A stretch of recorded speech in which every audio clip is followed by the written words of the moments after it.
unconditional self, life and other acceptance too, in order to get better, like I have. And this channel talks so much about unconditional acceptance, and it's basically the one thing that I had found to be missing from mainstream advice about how to get better from OCD. So think of it like an additional tool in your toolbox for getting better. It's not radically saying everything that you've read about how to get better from OCD is wrong and you have to use this. It's not saying that. It's an extra tool that got me from feeling 60% better with my OCD to considering myself recovered. So today is going to be about sharing examples of common OCD themes, including ROCD, health OCD, harm OCD, existential OCD, and lastly, contamination OCD. If your theme sits outside of these, feel free to comment in the comments box, and I'd be happy to follow up with you on my next video, which is going to be a Q&A with any of your OCD questions. I thought I would cover this today because anytime I talk about unconditional acceptance, whoa, the sun's bright, I find that people comment underneath saying, but what about this fear? What about that theme? How does it work for this one? And I thought if I give examples to you for each of these 5 themes, it's going to help you see how you could apply it to your own experience of OCD suffering. So first of all, in a nutshell, what even is unconditional acceptance? Well, if you think about how OCD works, the really simple explanation I can give based on my own experience as a recovered OCD sufferer is it's about learning not to be scared of things. And if you think about it, exposures, which are talked about as the gold standard for OCD treatment, they are literally about helping yourself and training yourself not to be scared of something. So it makes perfect sense. Now, when I was a kid, I thought of myself as a scaredy cat. I was scared of everything and anything. I was always anxious. Imagine what my childhood would have been like if I wasn't scared. Anxiety would have nowhere to latch. OCD would have nowhere to latch. So if you can take yourself out of getting stuck into really, really difficult to understand explanations of OCD, loads of psychotherapy type language, like what a therapist would use or a life coach, someone who's explaining it in detail. If you can forget about all the heavy stuff, not that it's not valid, just that thinking of it in a simplistic way, how can we get better from OCD just means, how can I stop being scared of this thing? And really, when you think about it, being scared of something in an OCD way is irrational. This is true of all themes, and I can prove it to you now. The thing that you're terrified of, if someone else with a different OCD theme isn't scared of that, it means it's subjective to you. It means that you're scared of it because it's latched for you, but they're not terrified of it because it hasn't latched to them. And I'm not saying that what you're scared of isn't by definition scary in reality. Now, there's a good example here. If I, as a mother, saw my child right this second run in front of a car, it is very rational for me to be absolutely terrified, for my anxiety brain as a mother, not as an OCD sufferer, to kick in, for me to move into fight or flight, run into the middle of the road, try and save my kid. That is completely rational. So it is a scary thing when it happens in reality. What isn't rational is for me as a mother to live my life constantly worried that harm will come to my child and living in a cycle of compulsions to prevent it from happening. That's highly irrational. So when you think about it, this idea of rational thinking and unconditional self, life and other acceptance, as kind of brought about by Albert Ellis, it makes perfect sense. How to stop being irrational and being scared of things. Let's use a framework of rational thinking. So unconditional self, life and other acceptance is about looking at the worst fear at the core within your OCD and figuring out how you can stop being scared of it. I'm not saying that you shouldn't not want to get really ill, or you shouldn't feel fear at the idea of actually having cancer in real life. Like, it's justifiable if someone has been for tests and they're told, look, we're concerned about something in your body, and in the next 2 weeks we're going to test it and we're going to tell you if you've got cancer. I think it's pretty justifiable to be feeling quite scared at that, but it's not rational to be constantly terrified of these things. So unconditional self-life and other acceptance gets into the root of these fears and pulls them up. It helps us to no longer be terrified of these things, but to instead have a healthy response in the same way that someone without OCD would have. That's what I always talk about. We're not aiming for acceptance of the worst case scenario. We're not aiming to go, oh, I'd love it if I got terminally ill, or if my partner left me, or if I harmed somebody. That's not the aim. The aim is to respond rationally in your mind. Okay, then example 1 is to do with relationship OCD. What if I don't love my partner? How can we apply unconditional life acceptance to this? What if I don't love my partner? Well, I've been through this one. It's a pretty easy one to explain. Many people live their life with partners that aren't ideal for them in reality. You will hear couples moan about their other half and say, oh, I hate him, I'm gonna whack him around the head, whatever it is. Like, they will openly say, I can't stand them, about their partner. Oh, I'm locked in now. That's how a lot of people will talk about marriage or being in a relationship. They're not scared of it. They're living that reality, and they don't want the hassle of breaking up with somebody, because fundamentally at some level they know that they chose that partner for a reason and that there's no perfect relationship out there. So people are living your feared scenario and they're doing okay. What I found really useful for this was looking at scenarios that I would consider to be unlivable, like the book Man's Search for Meaning by Viktor Frankl, where I think his whole family were like executed in front of him, and then he was like living in the concentration camp for 3 years, and just the worst imaginable life situation you can picture. And it's like, it's not that I want to be in a relationship where I don't love the other person, but it's also perspective of the volume of freedom I have if that is my worst thing going on in my life. So the worst thing that's going on in your life is that you're with someone you don't really love, and you're going to miss out on potentially the love of your life. Let's say, let's go down the route, the opposite of reassurance, in that there is one person for everybody. There's only one person you're going to meet in your whole life who's ideal for you, and make peace that you're never going to be with them. It's not great, but it's not the worst thing in the world versus some other situations. And I think that can really be useful, because it's about making peace with how the world really is.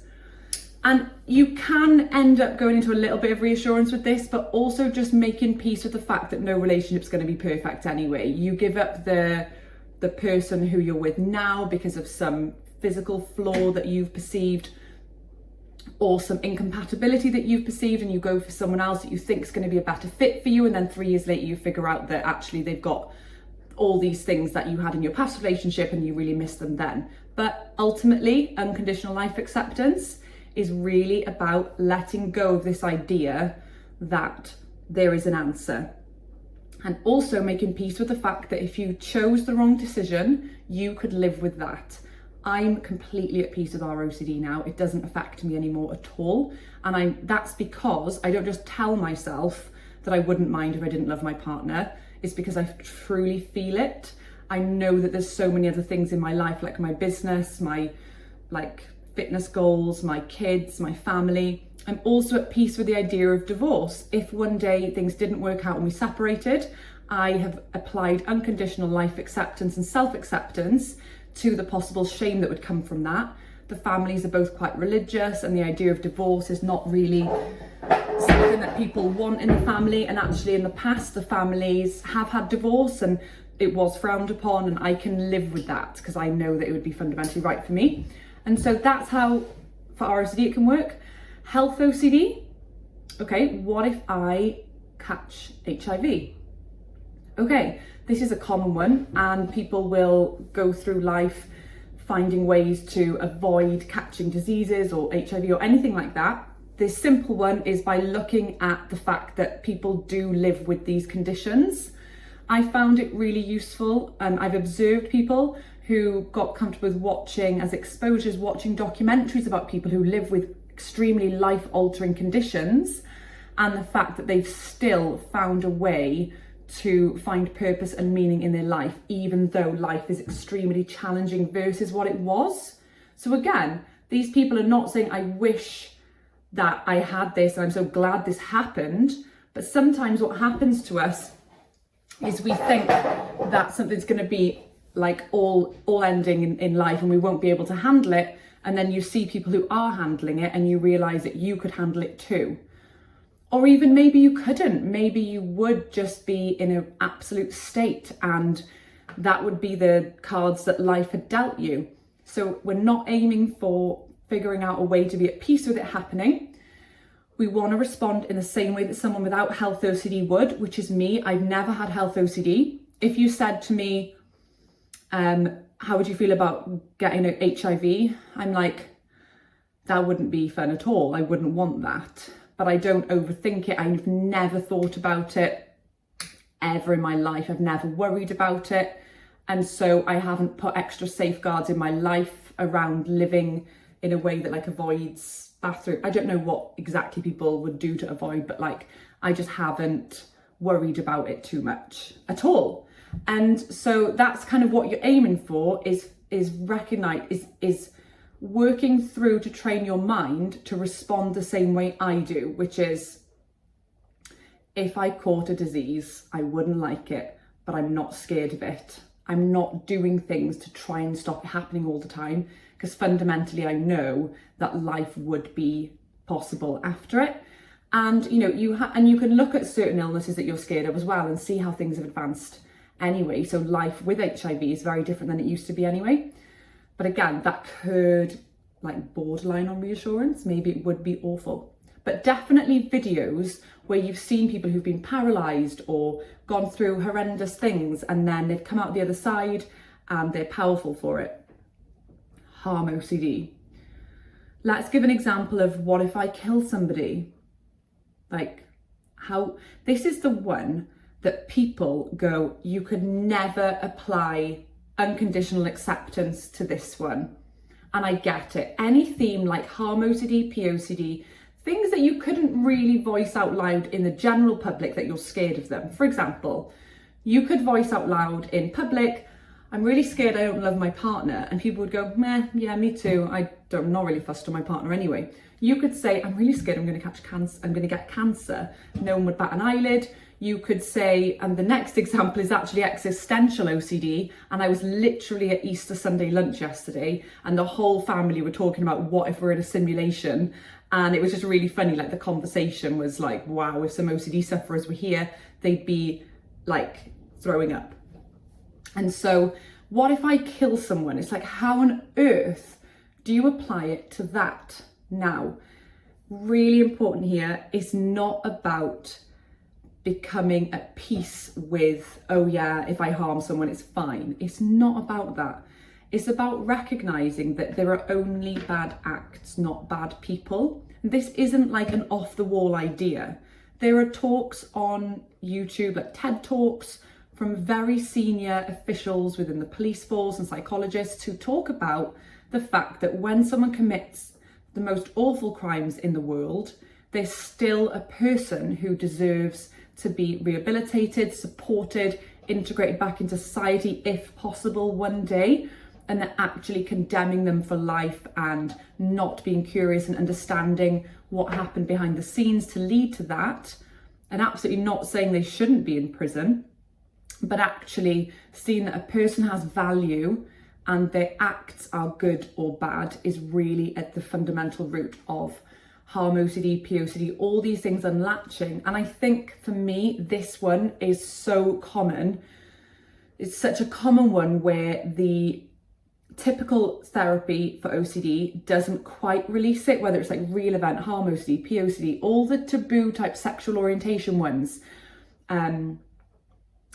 I can't remember the one where like trans OCD, I think it's called, TOCD. And you do exposure, but it's because of the societal shame that it feels so deep rooted. There's such a shame attached to the fear itself. We're not just ashamed of the behaviours and the compulsions, like somebody who perhaps has a fear of contamination, of dirt, and they're repeatedly cleaning and checking things, and that's embarrassing and shameful. We're not only ashamed of our compulsions, but we're ashamed of the content. And so by seeing that society is essentially irrational, everyone, they call people monsters. It's like there are people in the world who, as a result of genetics, as well as lived experience, have ended up a certain way and have committed really bad acts that we massively disagree with, that at the relevant times must be segregated from society in prison, but they deserve fundamentally to be supported through it, and their value still exists, and we want to be helping them to change their ways, to reintegrate into society if possible. And so what we want to do with things like harm OCD is look at, well, the fear is societal rejection usually, and the idea of being in prison. So really looking at the fact that in prison, you could live in prison. If Viktor Frankl can live in a concentration camp for 3 years, you actually can live in prison. You don't want to. I definitely don't want to, but I could if I had to. Societal shame stuff, unconditional self-acceptance, this idea of the myth of self-esteem. It's tough work, it's hard, it takes time to sink in. I strongly recommend The Myth of Self-Esteem by Albert Ellis, particularly chapter 4, where he really talks about the value of a human being from memory, and this idea that there are acts. And again, it's actually not going down the route of reassurance. It's just a literal fact that people do commit crimes. So what you're scared of, people actually do that, and they can go on in life. It doesn't alter their fundamental value of being alive. It's just that what they have done, their act, is not good. And so we're not saying that we let them off the hook and that everything's fine and it's great. It's just recognizing that based on the fact that the media has turned these people into monsters, the society is like, this is awful, this is awful, this is awful, which it obviously is an awful act. You're scared of being written off by society because that's terrifying, and it latches. So you can love yourself no matter what happens, what you've done in the past and what you do. You can strongly oppose acts that you have committed, but you can still love who you are fundamentally. Existential OCD. What if I live in a simulation? Well, like I said yesterday, we had a really interesting conversation. We were talking about artificial intelligence and this idea that, like, what if one day we are, that happens? And then someone else said, what if we already are and we don't even realize it? And so my friend was like, oh my gosh, I'm gonna have a panic attack. But she was laughing at the same time. She doesn't have OCD, but to a person without OCD, it's still a little bit freaky, isn't it? Like that, when you think about it, you go, ugh, oh, that's horrible. I don't want that to be true. And then she moves on. She doesn't think about it again. It's been 24 hours. She probably it hasn't crossed her mind. But if she sees a newspaper in a week and they talk about it, she'll get an icky feeling and then she'll move on. That is a rational person's response to existential fears. And so again, what can we do to apply unconditional life acceptance to have that same response as my husband's cousin? Well, we can make peace that, and I actually said to her, I said, well, if you are in a simulation right now, we haven't really noticed anyway, we're talking about it now, what would the difference be? We're still just living, so really your issue is uncertainty, is that you don't know and you want to know. Well, why do you need to know? So that's what I would say for us existential is like, if it's latched really, really hard and things aren't budging, it's an acceptance of, well, maybe I am. I'm going to live as if I am in a simulation. And I get it. I get that boxed in feeling. I used to feel trapped. I remember having a panic attack with my boyfriend when I was 18, and I got out of his car and I went into a field. And he was like, what's wrong? I was like, I'm trapped. He was like, what are you talking about? You're in a field, a huge field with woodlands everywhere. I was like, I know, but I'm trapped. I've got to get out. I've got to get out. And that to me is what existential OCD feels like. You're trapped. And again, that simulation, like, get me out. Well, it's that making peace of, even if it is, I can go on. There will be moments in time where I forget about this and where I can go on, and it's not ideal and it's not nice. So yeah, watching exposure videos on those type of theories can be really handy. And then the last one is contamination OCD. So let's look at what you could do if you had a fear of, what if I make someone else sick? So like, if I touch this and then I touch them, then they get sick and then I killed them or I made them ill. Well, people actually have done this. You know, during COVID, people were literally killing each other, weren't they? Because if they were carrying and then they touched someone else, that was happening. So you could be as blunt as to say that, though it's not a very kind thing to say about people. It's like literally that happens when someone contracts something, they are literally getting it from someone else. So if you're a nurse or a doctor, for example, with this type of fear, that's going to be particularly terrifying, but it's also going to be really good exposure. Same way as becoming a mum, for me, was really good exposure, is that like you're confronted with your fear constantly. So what if I make someone sick? Okay, you can live with that. You definitely don't want it. You can live with it. And it reminds me of an example where, and it's one of my greatest real life fears, not OCD fears, is that something happened where my child could have ended up really hurt because I looked away for a second and it was like a nearly could have happened. There is only luck that meant that it didn't happen to my child. And so if that had happened, my life would be very altered. You know, if something bad had happened, I'm talking about near misses that people have every day. If it had happened, my life would look like life with a disabled child, which doesn't make them any less lovable in any way, but I would have to carry the fact that as a result of me not caring for my child in the way I needed to in that very second, that happened. And so that would be something extremely difficult to live with.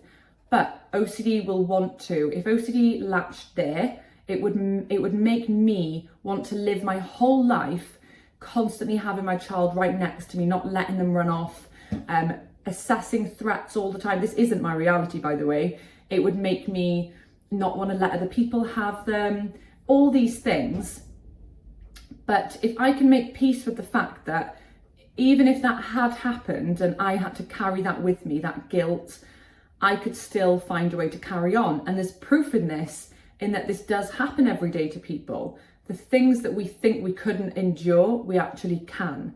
And so I hope that's been like a useful explanation of how unconditional acceptance can be applied alongside the other things that you're doing. So if you're doing exposure therapy, living with uncertainty, because all of these things do also require those things. So our OCD, you do need to be confronting the fears. For example, my biggest OCD fear was you don't belong with your partner because you're tall and he's not tall, and tall people belong together and short people belong together, and so you're not a fit.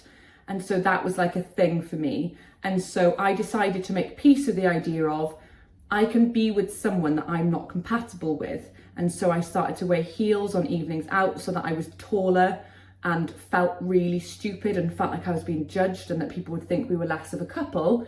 And it just budged then. And I wore heels yesterday to a lunch and I didn't even think about it. It's only now that I'm like, oh wow, I didn't think about it. Whereas it used to consume my every thought about what we would both be wearing and things like that. So exposures are important. Uncertainty is important because, again, existential, what if I live in a simulation? Of course, uncertainty is important because you can never know. You can never know these things. So this is still important. But if you're finding that the typical OCD therapies that you are going through are not working to the extent that you hoped they would, it's quite likely that what's missing is unconditional acceptance, that deeper level of acceptance. When you think about it, when you're a kid, people say to you, there's nothing to be scared of. Don't be scared of the dark. There's nothing to be scared of. And it is actually true. There is nothing to be scared of, because anything that you're scared of, people have lived in reality. And even if it's the most difficult life lived, it's still a life lived.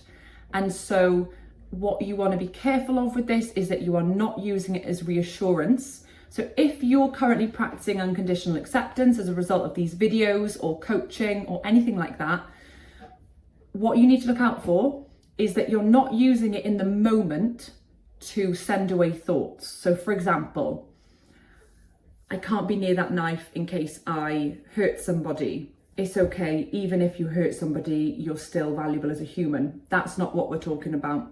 You have to change your fundamental belief system so that your brain physically is rational. So it's about changing our mindsets and perspectives so that we have a framework that's like people without OCD. It's as simple as that.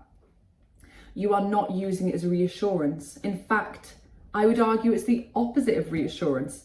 Rather than saying you would never hurt someone, it's like, well, what if you did? What then? And I actually had a CBT therapist who was like nearly there with it all. She actually talked about Albert Ellis.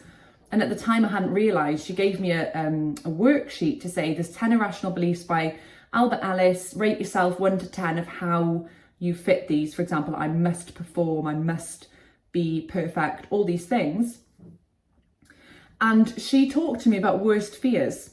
And she said, okay, so what's the worst that can happen as a result of this fear? And I said, oh, well, I'm going to harm someone else. She said, and then what? What happens then? You've done it. What happens then? And I think that's so amazing that a CBT therapist was talking about this stuff, because it just makes so much sense and it keeps it so much lighter.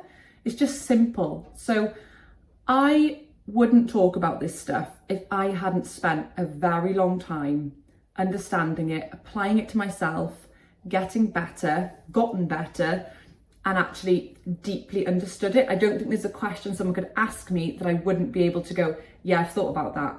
And I would say to you, unfortunately, in our OCD in this world, in OCD in this world, it's commonly massively misunderstood and underestimated. I've had therapists tell me, just stop thinking about it.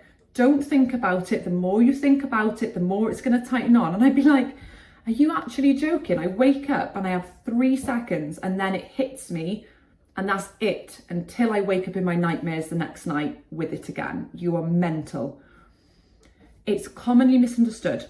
The biggest piece of advice I can give to you, and that applies to even if you reach out to the life coaches who work for OCD Recovery, this channel, you have to learn the ropes yourself. If the person you're working with, if it doesn't add up, what they're suggesting, if it's like, I don't get it, I don't get how this is going to help me, don't do it. Like, learn about it, ask the questions. I've had therapy in the past that's been absolutely life-changing for me. And I've had therapy in the past that has been detrimental and made my OCD worse. For example, someone who doesn't understand OCD very well may well create new compulsions with you by telling you to, I don't know, list out your values and why that means you wouldn't commit an act. Well, that's literally a compulsion. And so there's some incredible experts around the world in OCD, absolutely amazing. There's some amazing resources out there. But if you're not getting better, I encourage you to look into unconditional acceptance and learn for yourself. Never stop learning. It's the only reason I'm better is that this account, OCD Recovery, was the only place that I found it all to make sense and everything connected, and there was no unanswered questions, and there was no like areas that weren't covered or areas that were like, oh, I don't really know about that though. And so you've got to find yours, whatever works for you. And any questions you have, comment below. Hope this was useful. Any themes I missed, comment below. Give us a like and speak to you soon.